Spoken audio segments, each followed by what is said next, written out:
Hi welcome to eagle media.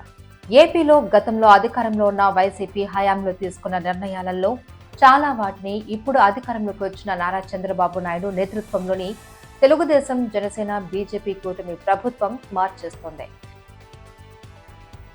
Chandrababu Naidu గారు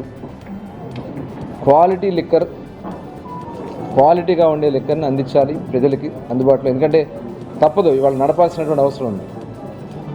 లేకపోతే పక్క నుంచి వేరే రాష్ట్రాల నుంచి, అటు తెలంగాణ నుంచి వచ్చేస్తుంది, తమిళనాడు నుంచి వచ్చేస్తుంది, కర్ణాటక నుంచి వచ్చేస్తుంది. ఇవన్నీ కూడా కరెక్ట్ చేయాలనే ఉద్దేశంతో ఇవాళ మొత్తం కూడా ఒక స్టడీ టీం తయారు చేసుకోవడం జరుగుతుంది.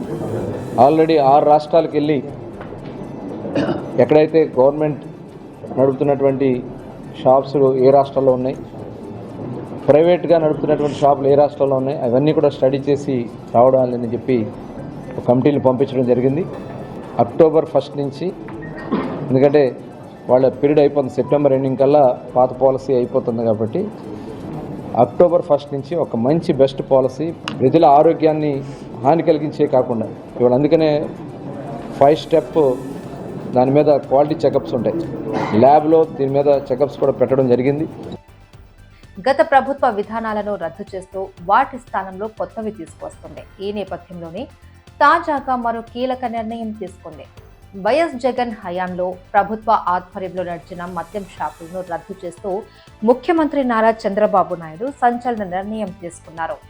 మద్యం దుకాణాలను రద్దు చేస్తూ కొత్త ఆర్డినెన్స్ ను తీసుకువచ్చింది. వైసీపీ హయాంలో మద్యం విక్రయాలను ప్రభుత్వమే చేపట్టేందుకు ఎక్సైజ్ చట్టాన్ని సవరించారు. ఈ విధానాన్ని మారుస్తూ ప్రభుత్వం రీటైల్ లిక్కర్ షాపులకు అనుమతిస్తూ చట్ట సవరణ చేసింది. అక్టోబర్ 1వ తేదీ నుంచి ఏపీలో కొత్త లిక్కర్ పాలసీ రానుంది. కొత్త మద్యం పాలసీ ప్రవేశపెట్టేందుకు ఇటీవల సమావేశమైన ఏపీ మంత్రివర్గం ఆమోదముద్ర కూడా వేసింది. ఏపీలో 2014 నుంచి 2019 అధికారంలో ఉన్నప్పుడు టీడీపీ హయాంలో వరకు అమలైన పాత విధానంలోనే మద్యం దుకాణాల్లో లిక్కర్ విక్రయాలు జరిపేందుకు చంద్రబాబు ప్రభుత్వం నిర్ణయం తీసుకుంది.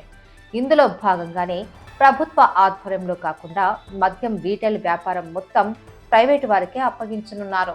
అయితే అక్టోబర్ 1వ తేదీ నుంచి కొత్త మద్యం పాలసీని రాష్ట్రంలో అమలు చేయనుండగా ఇప్పుడు అసెంబ్లీ సమావేశాలు లేనందున ఆర్డినెన్స్ తీసుకువచ్చి ప్రభుత్వ మద్యం షాపులను రద్దు చేసింది. ఇక ఏపీ వ్యాప్తంగా మొత్తం 3,396 వైన్ షాపులు ఏర్పాటు చేసేందుకు ప్రభుత్వం త్వరలోనే నోటిఫికేషన్ జారీ చేయనుంది. ఇక అసెంబ్లీ ఎన్నికల ముందు ఇచ్చిన హామీ మేరకు కొత్త మద్యం దుకాణాల్లో గీత కార్మికులకు 10% దుకాణాలు కేటాయించనున్నారు. ఈ క్రమంలోనే 340 మద్యం షాపులను కల్లు గీత కార్మికులకు చంద్రబాబు సర్కార్ కేటాయించనుంది. మరో 396 దుకాణాలను అదనంగా నోటిఫై చేయనున్నారు.